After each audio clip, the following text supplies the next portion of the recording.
మాంచెస్టర్లో ఇంగ్లాండ్తో జరిగిన 4వ టెస్ట్ మ్యాచ్లో 3వ రోజు శుభ్మన్ గిల్ కెప్టెన్సీని భారత మాజీ హెడ్ కోచ్ రవిశాస్త్రి విమర్శించారు. తొలి ఇన్నింగ్స్లో ఇంగ్లాండ్ 186 పరుగుల భారీ ఆధిక్యాన్ని సాధించిన తర్వాత శాస్త్రి ఈ వ్యాఖ్యలు చేశారు.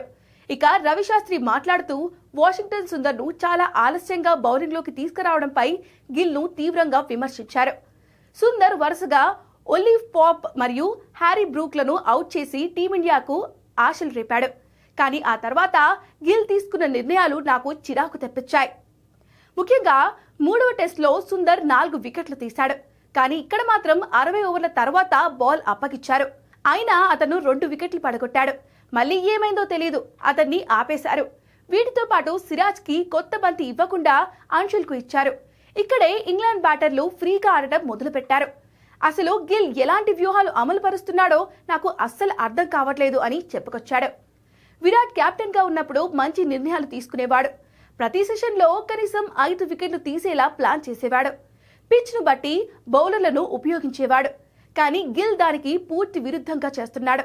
ఇలా అయితే ఈ సిరీస్ అయిన తర్వాత కెప్టెన్సీ కోల్పోయే ప్రమాదం కూడా ఉందని పేర్కొన్నారు.